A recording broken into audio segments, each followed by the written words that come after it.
Hello, my name is John Freeman, and I've been set the challenge to deliver an elevator pitch for why people should be interested in spiral dynamics, and with particular reference perhaps to people who are coming from an integral background.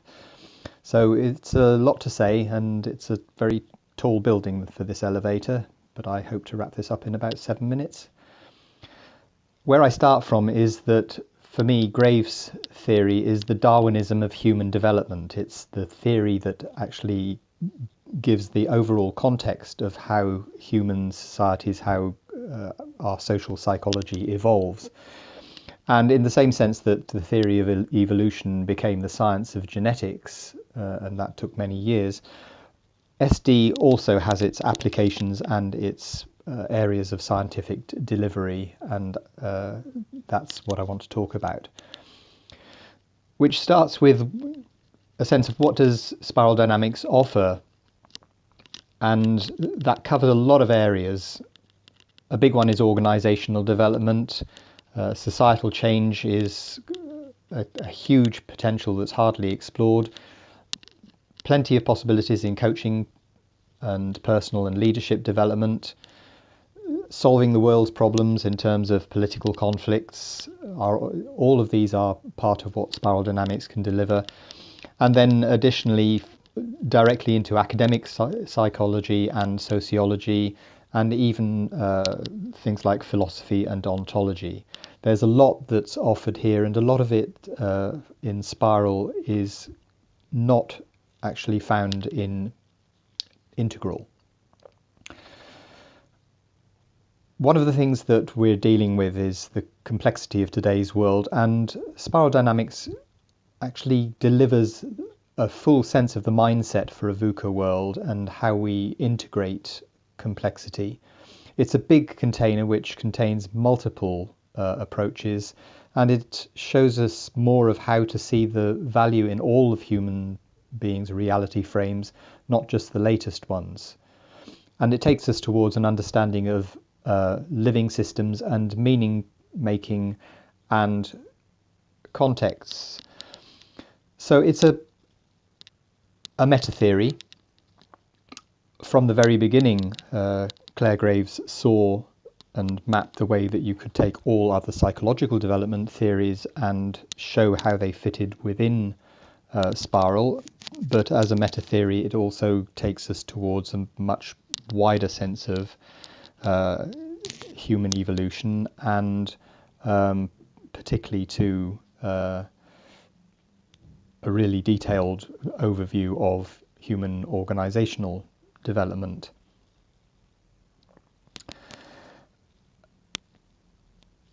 A big element in integral is the 4-quadrant map.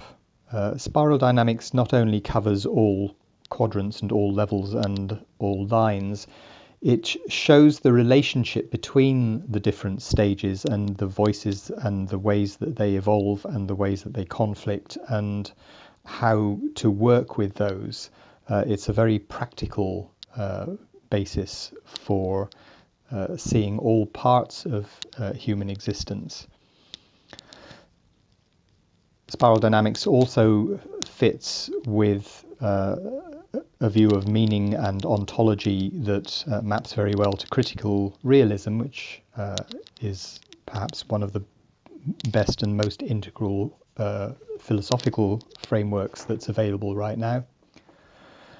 And it sets a framework for understanding how we deal with groups of people in organizations or societies that works very well with other holonic models like holacracy and sociocracy to find our way out of command and control and hierarchies.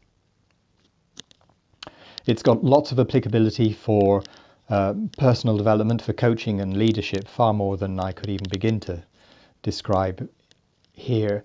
And it's an extremely good map for a coaching model because it not only helps take people into the personal development state of the stages, but into an inner understanding of how they work with each stage of their own inner being. The thing that's maybe hardest to capture really quickly is the sense of dynamics and interrelationships that shows up in Spiral. That it gives us a way of looking at change, which opens up the frame, helps us know how to support it, how to see where people are in the cycle of change and how to get them unstuck. It has lots to say about the dynamics of conflict and how we would deal with the voices that are showing up in a conflict situation. And from all of that, it takes us towards a much more complex view of how humans work, and yet it provides a sense of the simplicity of what we can do to deal with that, so that we can actually come up with a response to VUCA conditions. And we can show how organizations develop in a way that maps very closely to the stages of the spiral, and see how to support that organizational development and to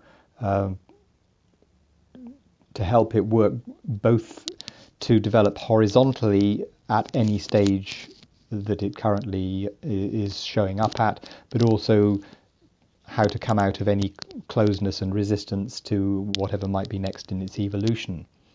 And the more we work with that, the more it becomes a living system, the more it becomes an intelligence which is actually embedded in the organization and in the people within the organization, so that the future of the organization comes out of who they are and what they can become in an emergent way, and not something that's imposed on them from a complexity model. That's a lot to cover. Thank you for listening. If you want to know more, there's trainings and other events that are offered, and you can see those on the Spiral Futures website. And I hope you've enjoyed this presentation. Thank you.